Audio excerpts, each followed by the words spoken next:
ce qu'ils puissent s'exprimer sur comment ils ressentent les choses et comment ils voient les choses dans la société.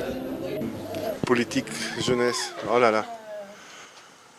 J'ai rien à dire moi.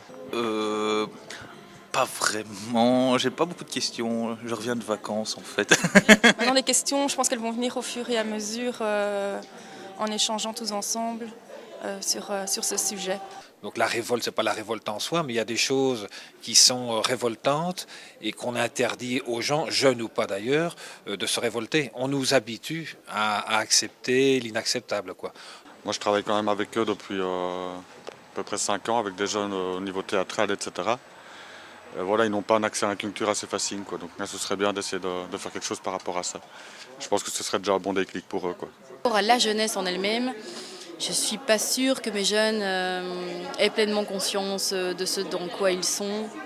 Ça vaudrait la peine que je m'interroge par rapport à ça. J'ai pas l'impression qu'ils ont clairement une conscience de la politique jeunesse actuelle. Ils nagent un peu dedans puisqu'ils sont jeunes. Et oui, mais qu'ils en ont une conscience aiguë et qu'ils sont actifs. Ouais, enfin, j'en connais quelques-uns qui vont par exemple se présenter aux prochaines élections jeunesse, mais voilà, enfin, c'est pas, j'ai pas l'impression que c'est quelque chose qui les concerne très très fort. Jeunes par rapport à la politique, on a toujours l'impression qu'ils ne s'occupent pas de politique, hein. Ils prennent toujours beaucoup de distance par rapport à ça. Et en fait, les jeunes que nous côtoyons, nous les trouvons quand même toujours très intéressés finalement à s'impliquer et à faire des choses. Donc à la fois, ils se disent apolitiques ou très critiques par rapport à la politique, et quelque part, ça reste quand même des moteurs importants pour faire un peu bouger les choses. Donc moi, je trouve que ça bouge quand même. Moi, je ne travaille pas encore. D'ailleurs, j'ai des CV si quelqu'un est intéressé. Donc, je peux pas répondre à cette question.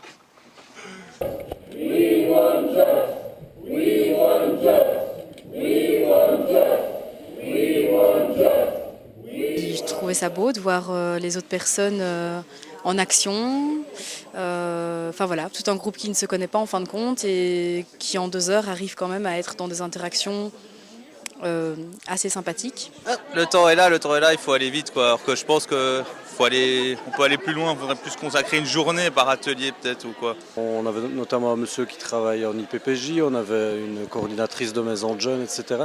C'était assez intéressant de voir le ressenti de chacun par rapport à son contact quotidien avec notre public, les jeunes. Dire que de notre atelier désinstitutionnalisé, moi ce jeune, on en est arrivé à participer, c'est quoi?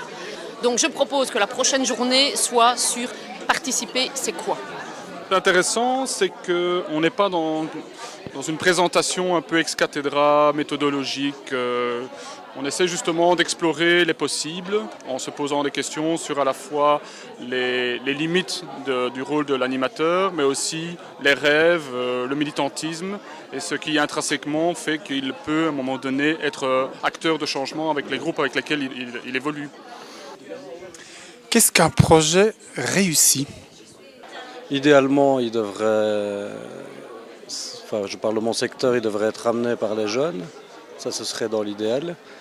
C'est en fonction des objectifs qu'on poursuit et de voir par rapport à ça quels seront les indicateurs qui permettront de dire qu'il est réussi. Donc tout ça nécessite une réflexion au départ. C'est l'imaginaire, la créativité, l'envie de se lancer ensemble dans une aventure. Le partage, l'échange, la richesse, quoi. Si on peut commencer à mettre des ponts pour donner justement cette parole intrinsèquement liée au vécu des gens, tout en leur donnant quelque part des clés pour comprendre comment justement les mettre en matière, c'est-à-dire par l'action artistique ou par la création d'un objet quelconque, mais qui peut se matérialiser justement pour faire passer cette parole, c'est intéressant à ce moment-là. Un projet réussi pour moi est un projet où chacun grandit, où chacun retire de l'expérience, du bonheur et grandit en lui et pour les autres. Cette richesse, elle est variée évidemment. Soit c'est se connaître mieux, soit c'est une relation avec les autres qui est plus nourrie, soit c'est un enrichissement sur la connaissance du monde. Donc c'est ça. Et un projet raté, qu'est-ce que ce serait ? Je ne sais pas si un projet peut être raté. À partir du moment où on a mis en œuvre des actions, après ce sera à nous de réajuster. Ne pas bouger, ne rien faire, c'est pas un échec, mais c'est dommage, quoi. Si on n'a pas réussi ce qu'on a voulu mettre en place en termes d'objectifs, c'est peut-être parce qu'on a mis peut-être trop d'ambition au départ, ou alors on s'est focalisé peut-être sur la finalité et peut-être pas assez sur le processus, alors que c'est dans le processus qu'il y a certainement des choses très intéressantes qui se passent. Qu'est-ce qui a manqué? Et donc dans le qu'est-ce qui a manqué, je redonne un côté positif.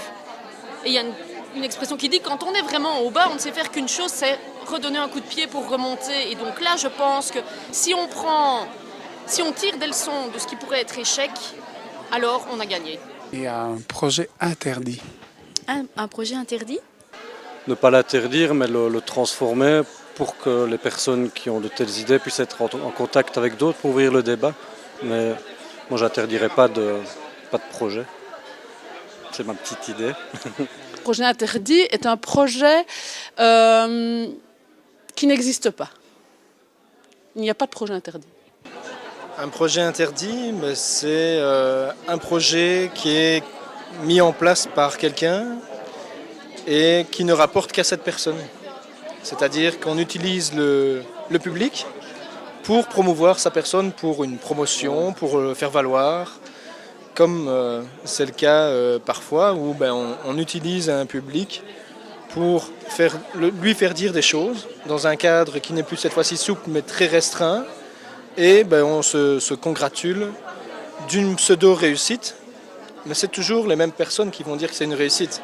Si on interroge les participants, ils vont se dire écoutez, moi j'ai pas vraiment participé à ce projet. C'est un projet pour moi qui est interdit. C'est un projet où du début à la fin, tout serait décidé à l'avance et où il y aurait aucune marge de manœuvre, aucun choix, aucune décision. Et même la fin, la réalisation, elle serait décidée. T'as pas écouté.